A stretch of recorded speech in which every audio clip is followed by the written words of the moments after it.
नमस्कार। प्रादेशिक समाचार के साथ में तादू याजो। प्रधानमंत्री नरेंद्र मोदी ने आज जोहान्सबर्ग में India Brazil south Africa leaders की मीटिंग में कहा कि इब्सा सिर्फ 3 देशों का ग्रुप नहीं है, बल्कि 3 कनेक्शन, 3 बड़ी डेमोक्रेसी और 3 बड़ी इकोनॉमी को जोड़ने वाला एक जरूरी प्लेटफॉर्म है। उन्होंने कहा कि तीनों देशों एक दूसरे के डेवलपमेंट में मदद कर सकते हैं और सस्टेनेबल ग्रोथ के लिए एक मिसाल कायम कर सकते हैं। प्रधानमंत्री मोदी ने बाजरा, natural farming, disaster resilience, green energy, traditional medicine और हेल्थ सिक्योरिटी में सहयोग के मौकों पर जोर दिया।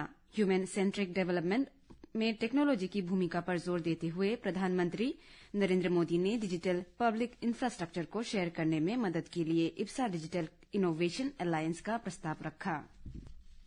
42वीं NTPC sub junior national archery championship 2025 कल से golden jubilee outdoor stadium Yupia में शुरू हुई और ये 30 नवंबर 2025 तक चलेगी। चैंपियनशिप में रिकवर, कंपाउंड और इंडियन राउंड के इवेंट्स हैं, जिसमें लड़के और लड़कियां दोनों के लिए इंडिविजुअल टीम और मिक्स्ड टीम कैटेगरी में कॉम्पिटिशन है। इस चैंपियनशिप में 28 राज्यों, 8 केंद्र शासित प्रदेशों और 10 जुड़ी हुई आर्चरी यूनिट्स की कुल 46 टीमें हिस्सा ले रही है। एक सोशल मीडिया पोस्ट में ये खबर शेयर करते हुए मुख्यमंत्री पेमा खांडू ने कहा कि ये इवेंट सिर्फ एक खेल उपलब्धि से कहीं ज्यादा है। ये नेशनल स्पोर्ट्स मैप पर अरुणाचल की बढ़ती अहमियत को दिखाता है। राज्य में वर्ल्ड क्लास और मजबूत स्पोर्ट्स इंफ्रास्ट्रक्चर तेजी से डेवलप हो रहा है। आने वाले समय में और भी कई नेशनल और इंटरनेशनल स्पोर्ट्स इवेंट्स होस्ट करने की तैयारी कर रहा है। नॉर्थ ईस्ट इंडिया में खोजी गई 13 नई एम्फीबियन स्पीसीज में से 6 अरुणाचल प्रदेश में मिली है। उप मुख्यमंत्री चाउना मेन ने एक सोशल मीडिया पोस्ट में कहा कि ये शानदार साइंटिफिक अचीवमेंट एक बार फिर हमारे राज्य को बायोडायवर्सिटी के खजाने और इकोलॉजिकल रिचनेस के ग्लोबल सेंटर के तौर पर दिखाती है।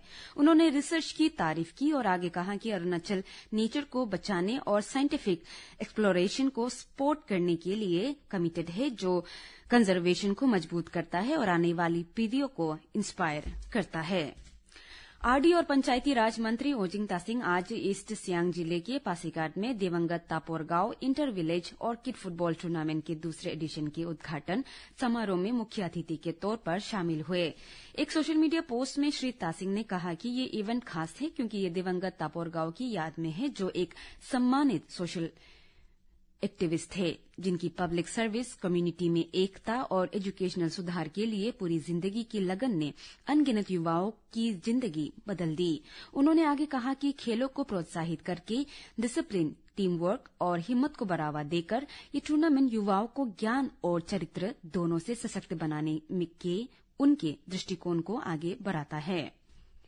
राज्य के चांगलांग जिले के जयरामपुर स्थित एक प्लाईवुड फैक्ट्री में कल भीषण आग लग गई। असम राइफल्स की स्पीयर कोर, जयरामपुर बटालियन और लोकल फायर सर्विस द्वारा की गई त्वरित कार्रवाई के कारण आग पर बिना किसी हाथाहाथ के काबू पा लिया गया।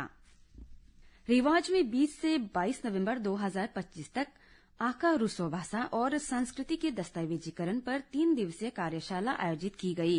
रिवाज सेंटर फॉर मदर लैंग्वेज द्वारा आयोजित इस कार्यशाला का मुख्य उद्देश्य अरुणाचल प्रदेश के वेस्ट कामेंग जिले में जुलाई 2025 के क्षेत्रीय अध्ययन के दौरान एकत्रित भाषा संबंधी आंकड़ों और लोक कथाओं का सत्यापन करना और दस्तावेजीकरण को और समृद्ध बनाने के लिए व्यापक दृश्य स्वरीय रिकॉर्डिंग करना था। कार्यशाला के दौरान 1400 से अधिक शब्दों, 500 वाक्य और 38 लोक कथाओं को दस्तावेजीकरण किया गया। कार्यशाला में आका रूसो समुदाय के 6 प्रतिष्ठित संसाधन व्यक्तियों ने भाग लिया। लोअर सियांग जिले के उपायुक्त रुगजुम रक्षप ने कल कॉन्फ्रेंस हॉल में डिस्ट्रिक्ट लेवल मॉनिटरिंग कमेटी कम डिस्ट्रिक्ट डेवलपमेंट रिपोर्ट मीटिंग की अध्यक्षता की, जिसमें सभी जिला विभाग अधीक्षकों ने भाग लिया। बैठक का उद्देश्य जिले भर में सरकार द्वारा प्रायोजित विभिन्न विकास परियोजनाओं की प्रगति और कार्यान्वयन की स्थिति की समीक्षा करना था।